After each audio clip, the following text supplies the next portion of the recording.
Okay. All right. So, and mostly, I'm not going to lie, this is a shameless plug to take my social gender class in the fall because we talk about this for 17 weeks. I think that's exciting. But we're going to talk about some key differences in here, specifically the difference between sex, gender, and sexual orientation. So before we go any further, anybody feeling brave? When I say sex, I'm not talking about the making out sex. We actually talk about that later in the class. But what do I mean? Michelle, any thoughts on what I mean by sex? If I'm not talking about making out sex, what am I talking about? And it's totally okay to fart in friends. No, it's okay. It just took me a minute. It's whether you're male or female. Right? So we're talking about biology. Or biology, yeah. Yeah, absolutely. Right. Thank you, Michelle. So, Mariah, what do I mean by gender then? Any thoughts on gender? If sex is about biology, what's gender about?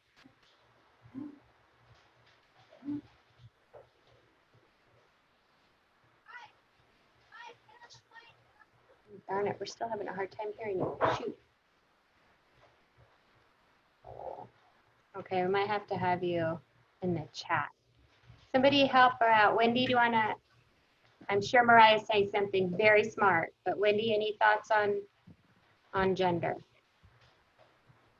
I think gender, and Mariah's probably way smarter than me, but I think when like I hear gender, I think it's whatever you decide, like not you decide, but in a sense like my gender being a female, a woman, I have seen the other like females in my life, how they have grown up in their mannerisms, like that's their part of their gender, I guess. Like in a sense that's the same as sex, but I feel like your gender is the traits that you decide to possess. So if you're a male, then you have those manly traits which make up your gender. I guess that's kind of how I think of it. I don't know if that's right.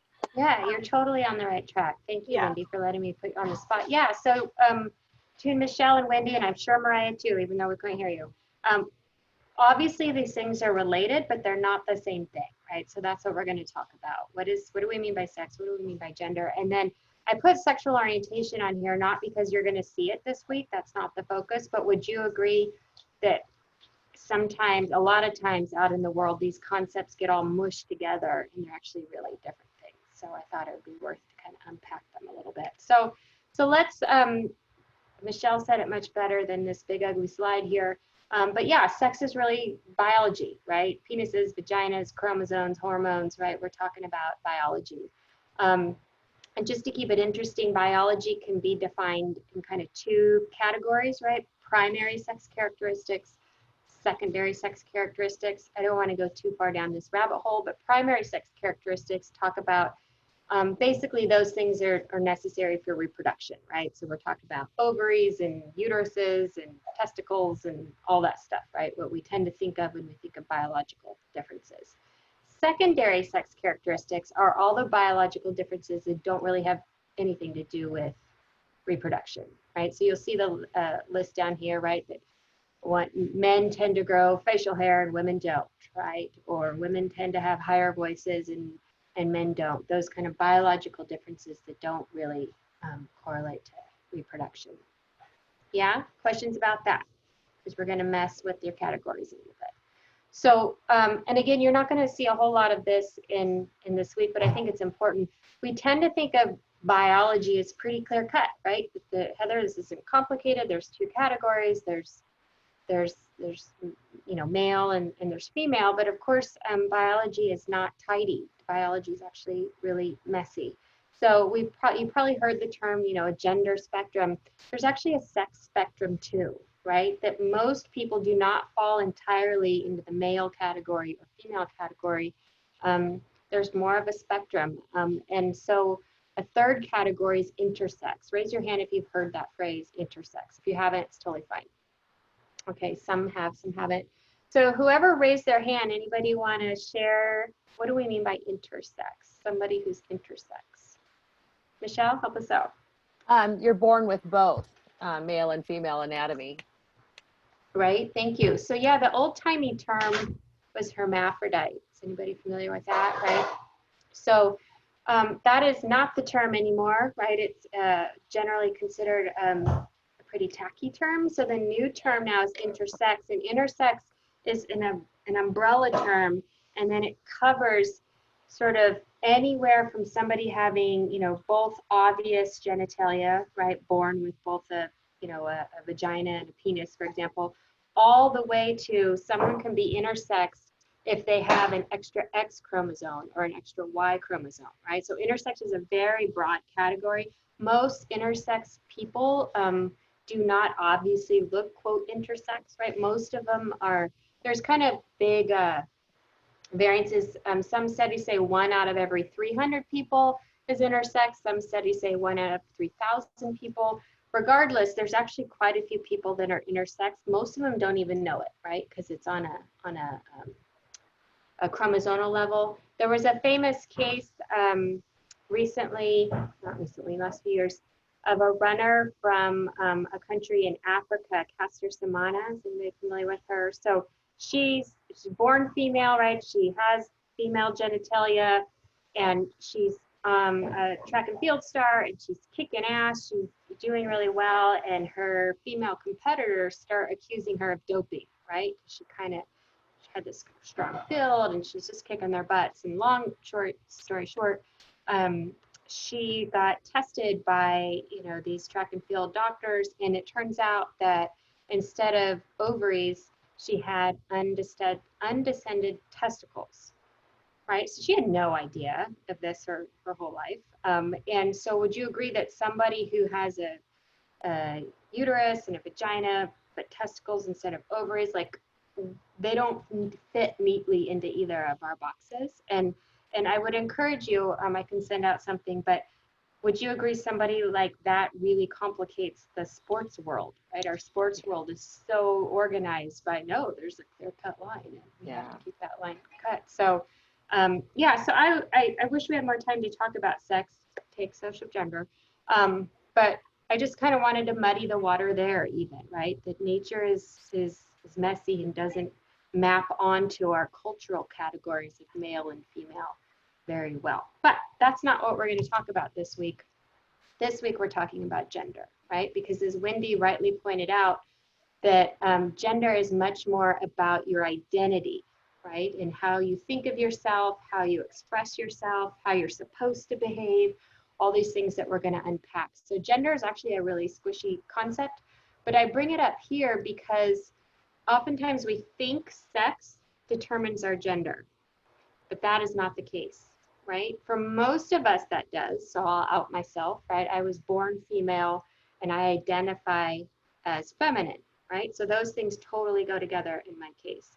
In fact, the term for me would be a cisgender person. So has anybody heard that phrase before, cisgender? A few folks, totally, it's kind of a newish term. Cis is just Latin for same, right? So if I say I'm a cisgendered person, that means my sex matches my gender, right? They are the same. A term you're probably more familiar with is transgender. Raise your hand if you've heard transgender before, right? We've heard that. And trans just means different, right? So that's when somebody's biological sex, right? The sex they were assigned at birth does not match their gender identity. So I am a big Laverne Cox fan. Anybody a big Laverne Cox fan, actress? Right, transgender woman. So she was born biologically male, right? Her sex was male, but she very much identifies as feminine. So she's transgender. Those things don't match up. Yeah. So I took a screenshot here. It's been interesting to watch things like Facebook, right? From way back when, if anybody's old enough to remember, you used to have 2 gender categories to pick on your Facebook profile. And now I think they're up to 57 different gender. And obviously that doesn't mean that, oh my gosh, in the last 10 years, biology just went crazy, right? Now we have 50, no, right? What has changed? It's not biology that's changed, Tyler. What has changed? Why do we have 57 gender categories on Facebook now? I think it's just the culture and the climate. Like, people are understanding that there's more to it than just black and white, and they're identifying everything in between. Exactly, right? And I thank you. That's a great explanation, because I don't know, I'm sure many of you are hearing out like, oh, culture's going to hell in a handbasket. Look at all this crazy gender stuff we have. This is not new, right? Gender and ideas about gender and cultural gender categories have been fluid since time memorial, and they will always be fluid, right? India, for example, about 3 or 4 years ago, officially recognized 3 gender categories, right? So on all your official documentation, you can pick one of 3 different gender categories. In rural parts of Indonesia, there's 5 official gender categories, and it's been that way forever. So, right, can we agree? It feels new, but this is not new. This has been going on for quite a bit, and that makes sense, right? Culture changes all the time. All right, I want to respect your time, so I wanted to just dive a little bit deeper, but interrupt me anytime because I can get kind of excited about this stuff. I think this can be kind of a useful visual to understand the difference because these are things that are different, right? So we'll dive it a little bit into gender identity, gender expression, but I wanted to unpack that from orientation, right? So we have gender over here. This is how I think of, present myself, identify myself, and sexual orientation over here. Those are different things. So a lot of folks, for example, think all transgender people must be gay. That is not true, right? These are separate categories. So let me give you a brain puzzle here. So if someone's born biologically male, but identifies as female and is attracted to men, what's their sexual orientation? Anybody? I'll say it again. If they're born biologically male, identify as female, and are attracted to men, what's their sexual orientation? I would say that they're straight. Bingo. Who said that? Jackie, hi. Oh, there you are, Jacqueline. I've been leaving you out of the conversation. Hi. You're Hi. absolutely correct. And tell me why you're correct, Jacqueline. Because even though they were born male, they identify as female. And so if they're attracted to males, they would be heterosexual or straight. Bingo. Thank you very much. Right. So Jacqueline made a great point that sexual identity and gender identity are related, but can we agree they are not the same thing? Right. So all transgender people are not gay and so forth. So I wish we had more time to get into the making out sex part, but we don't. But I just wanted to unpack that a little bit. Are there any questions about that? And we're totally skittering over some really important stuff here. But wouldn't that'd make it pretty difficult for the partner of that person though? Yeah. Because even though they identify as a female, maybe they view them as a male. That's a great point, Michelle. Especially if they haven't had, surgery or anything like that. That's a great point. Sorry, go ahead, somebody. I was just going to say, not necessarily. I mean, I think we're making an assumption that, like, our perspective would be the perspective of their partner. Like kind of in that scenario, we're assuming that they would think how we would think, and they may not. And can I pick up there because thank you for both of us. That helps us circle back to culture, right? Would you agree that on some level, you'd think as an individual, we would have 100% control over our identity, right? Whether it's our gender identity or sexual orientation. But can we agree culture actually plays a huge role, right? So let's say I'm a transgender woman, right? Let's say I was born biologically male, but I identify as female. But if society's looking at me going, you're a guy, you're a guy, you're a guy, does that create a lot of problems for me moving through the world, right? Culture's trying and has enormous power over my identity. And I think that's really interesting to sit with, right? So to Michelle's point that, within that relationship, it might be totally fine, but then you have culture rudely going, no, you guys are a gay couple because that person's biologically male, right? So can you agree this water gets really muddy when you throw in I don't know, it always blows my mind that we do not get to have 100% say over our identity. The Supreme Court case that was just passed, was it 2 weeks ago? People heard about that, the transgender individual, right? So the transgender female made it all the way to the Supreme Court. She got fired because she transitioned and started identifying as a woman, and her employer said, no, that's that's unprofessional, we're firing you. And the case made it all the way to the Supreme Court, and the Supreme Court ruled that no, that's illegal, actually. You cannot fire someone because they're transgender. So regardless of how you feel about that personally, can we agree that, again, we can't ignore the role of culture when it comes to identity here? So I don't know, that was a long-winded way of responding to your point, Michelle, but do you feel heard? Oh yeah. Okay. I just was curious Yeah, it's a great whether the question. other person would be considered straight as well. Right? And again, it Yeah. just comes down to, you remind me, sorry, of another case in Texas, probably 15 years ago. This person who was identified as male, looked as male, and this woman got married. And this was back when they had to do blood tests when you got married, right? I don't even remember why.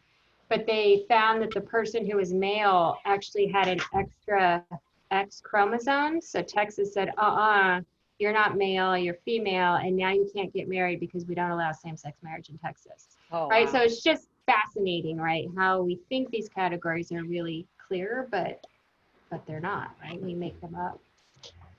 So the last three things I want to talk about, and this is totally relevant to your assignment that you're going to be doing this week, is these, if we look at gender, there's three kind of buckets underneath gender, right? Gender identity, gender expression, and gender role. And I bring these up because I think, Tyler, you made the point earlier that we're not born knowing like guys like trucks and girls like to drink white wine. Like, we're not born knowing those things, right? We learn those through culture, and culture plays a role in all three of these things, right? What we think of as identity, what we think, how we express ourselves, and gender roles. So I wanted to unpack these so you sound super impressive in your reflection this week. So Wendy did, and I'm sure Mariah did too, a really good job of helping us unpack gender identity. And the best way, there's lots of words here, but the best way you can think about it is when you look into the mirror in the morning, who do you see, right? If you look in the mirror and think, I'm a guy, that's your gender identity, right? You look in the mirror and think, I'm a woman, that's your gender identity, right? You could look in the mirror and go, I'm gender nonconforming, right? Or I'm gender fluid, whatever. We don't have time to get into all those phrases, but your identity is deep down who you think you are, right? I don't want to even use the qualifier there. Who you are in your bones, right? And that gets to the Supreme Court case a couple of weeks ago, right? The Supreme Court basically said, if you tell me you are a woman, even though you were biologically assigned male at birth, then that's your identity, and we have to legally protect that. That was actually a really big deal that happened. So gender identity, which is different than gender expression. So, Tyler, thoughts on what I mean by gender expression? I'm not well versed on this at all, so. Totally fine, totally fine. Phone a friend. Somebody help Tyler out. What do we mean by gender expression? You want to give it a shot?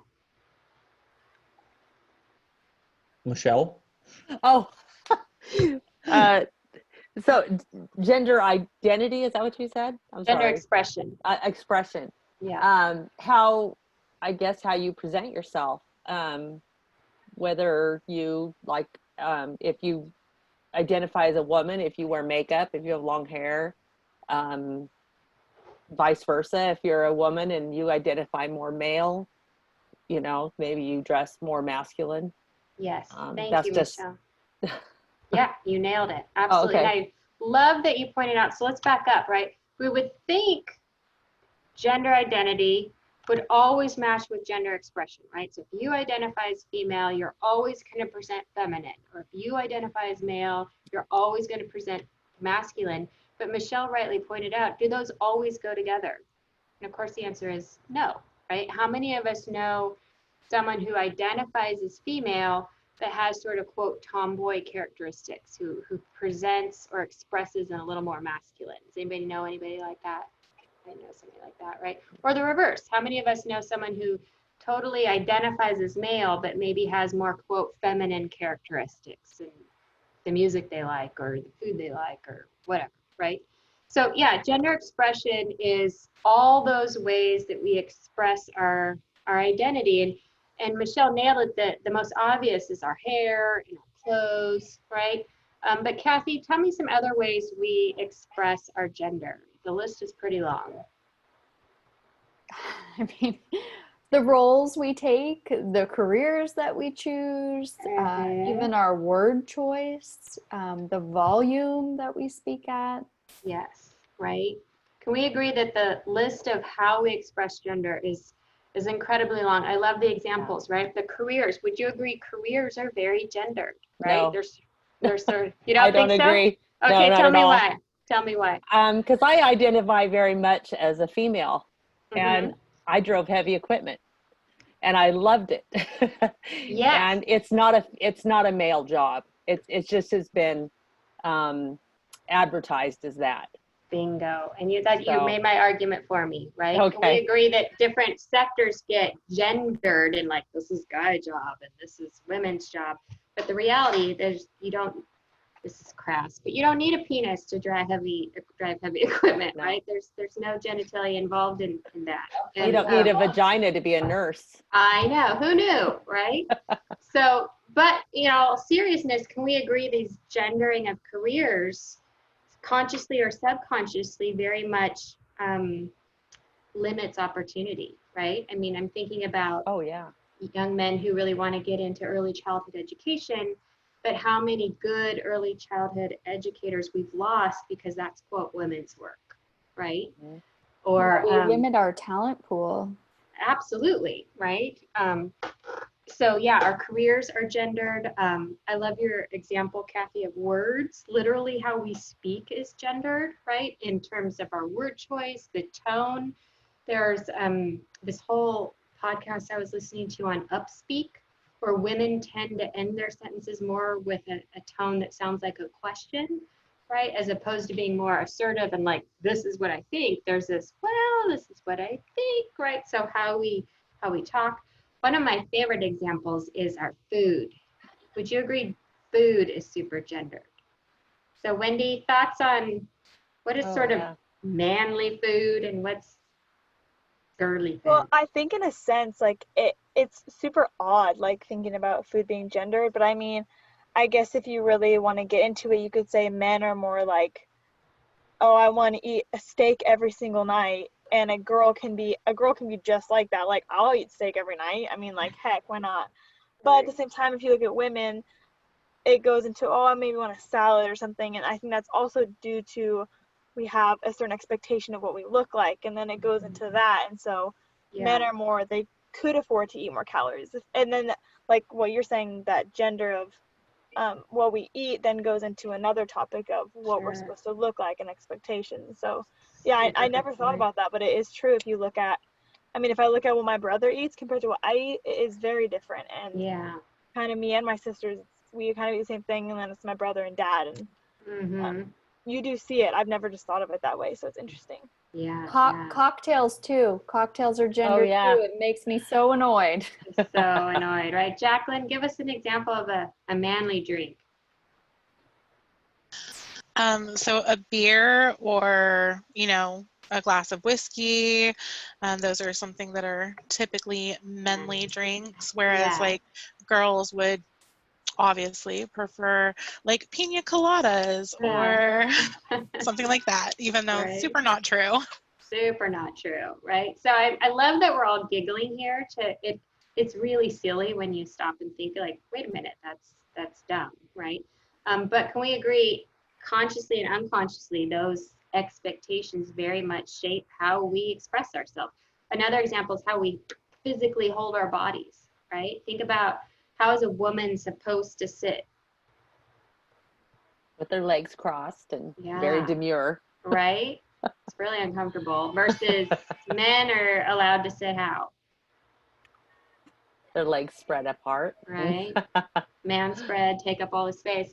And so yeah, just again, I wish we had more time to talk about it. But think about, I just keep circling back to, in your reflection this week, what role is culture? Where are we getting these cultural messages of men drink whiskey and women drink pina coladas? Like, where are we getting that? And can we agree media is going to play a pretty big role in that? Oh, yeah. Yeah. And then I think, Kathy, you mentioned this. The other bucket under gender is gender roles, right? So, and this again is totally where culture plays a role. Way too many words, sorry about that. But gender roles in a nutshell are basically the expected behaviors, right? So I have a good experiment going on in my life. My sweetie, who is male and identifies as male, also teaches at Shasta College. So we have, right, a male professor and a female professor. Are the expectations of how we're supposed to behave the same for students? And I have found the answer is no, right? That we get, our students interact with us very differently. Our students respond to us differently. Our students expect things, different things from us based on gender expectations, and we have research to back this up, right? Stanford did a really interesting study and looked at student evaluations of professors, right? And found, for example, that female professors who had sort of high expectations and demanded a lot of students were considered kind of irrational and, for lack of a better word, bitchy and demanding, right? Can anybody tell me what words were used to describe a male professor who had high expectations and demanded a lot of their students? Yes. Inspiring, engaging, challenging, Right. excellent. Right. So, and again, I'm not, it's not students' fault, it's not the professor's fault, but can we agree culture has certain expectations of how someone is supposed to act based on their gender? Right? If I'm a female professor, I'm supposed to be more lenient, more squishy, more nurturing, blah, blah, blah, right? And think about whether, think about your role at work, think about your role in the family, think about your role in your church or temple, right? Can we agree that all these roles come with very specific gender expectations? And we don't have time, but I'll send this out. It was fascinating. There's this cultural practice that's been going on for thousands of years in Afghanistan called bacha posh. And in a nutshell, the cultural tradition in rural Afghanistan was preference for a boy, right? And not only was this sort of a cultural thing, but kind of a logistical thing. If you're a girl or a young woman, you cannot go out in public without a male relative accompanying you, right? That's the deal. Well, if you have just girls, that creates a logistical problem, right? Like your girls can't walk to school by themselves. Your girls can't go to the grocery store by themselves. You need a brother. Well, if you don't have a biological male, a very common practice was to turn the youngest daughter into, quote, a boy, right? So here we have a picture. These are all three biologically girls, but the family has turned the youngest one into a boy and raised him as a boy, right? So now you've dealt with the logistical, like, oh, your brother can take you to the store. Your brother can walk you to school, right? Not a problem. And I bring this up not because we have time to talk about it, but just to make the point that gender roles have nothing to do with biology. They have everything to do with culture, right? Can we agree that culture is what's shaping this person's sense of their gender, not biology? Fascinating side note, when this person reaches puberty, right after they have their first period, they are no longer allowed to identify as a boy. Now they have to switch to being a girl. How do you think that transition goes for a lot of these young folks? Any thoughts? I would think that that would be super damaging to the person who was raised as a boy and then all of a sudden has to like flip switch and identify as female. Yeah, Jacqueline's absolutely right. For a lot of cases, it's really challenging, not only sort of psychologically, but can we agree just culturally challenging? Like, wait a minute, you had all these privileges that came with being a boy, and now those privileges get taken away. And What if, Go but ahead. what if they never identified as a boy in their head, because that's what we talk about transgender so much. What Right. if they always felt like a girl, Yeah, even though they were made to dress like a boy? that's a great point, Michelle, and that is often the case, right? Because again, that sense of who you are is that sort of deep in your bone sense. So many cases of, wait a minute, this isn't who I am, and still being frustrated at losing those privileges that came with being a male, right? So those things absolutely can go hand in hand, but it's a really good point. So just to, we don't have time for that. I wanted to just back up. And so when you're talking about media as an agent of gender socialization, right? The way media influences how we do gender, how we think about gender, our expectations. This is what I'm talking about, right? How does media shape our identity? How does media shape expression? You got me thinking about whiskey.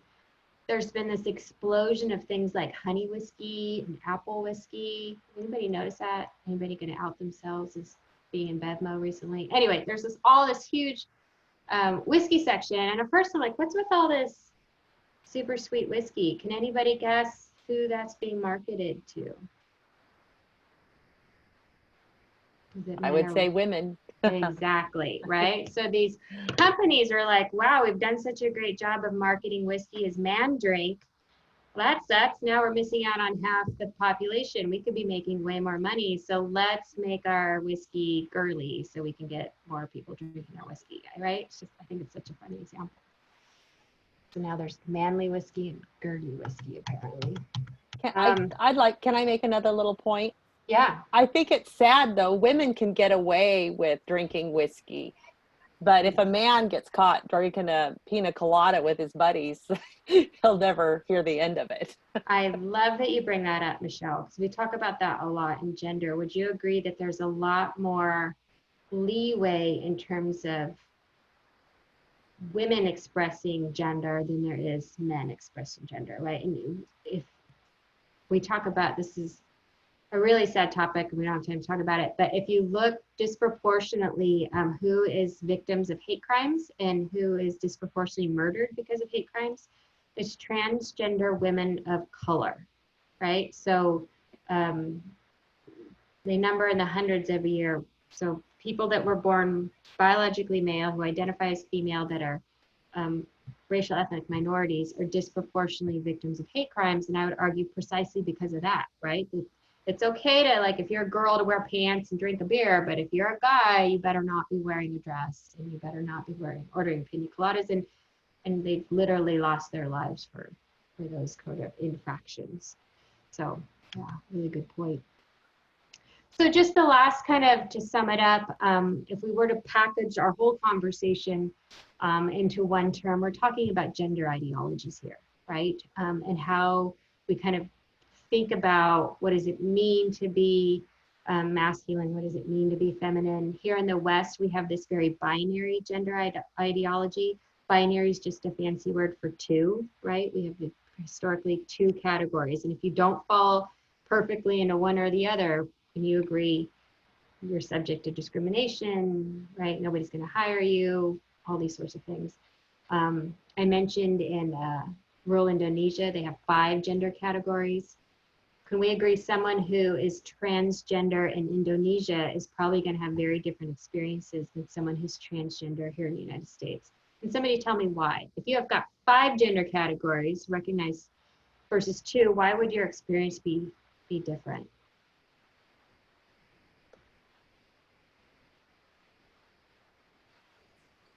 Your community has an understanding of your role. You know, Yeah. they like have language to describe you. I would assume there's probably some rules or expectations around how to treat someone of each of those genders with respect. Absolutely, right? It made me think of many indigenous cultures here in the United States. Historically, they're someone who was either sort of gender non-conforming or sort of seemed to have both female and male traits. There was not only a category for them, but they were considered sort of extra powerful people in the community. So if that's the space for you, if you're quote transgender in an indigenous community and there's a space for you, would you agree that's going to shape your life very differently than in the West where there is no space for you, right? Yeah. So, and again, regardless of people's personal feelings, can we agree that our culture's changing? Literally 2 weeks ago, the Supreme Court said you cannot fire someone for being transgender. That's huge, right? Regardless of if you're for it or against it, that's a pretty big shift in our culture that's very much going to shape the experience of transgender people moving forward. So We did a lot. That was like criminal how fast we did that. And I know it's a lot to process and digest, and I do not at all expect you to be experts on it, but I'm hoping this conversation gives you a little bit of a foundation when we get into the media as an agent of socialization conversation. Yeah. Any burning questions, or Heather, what the heck was that all about?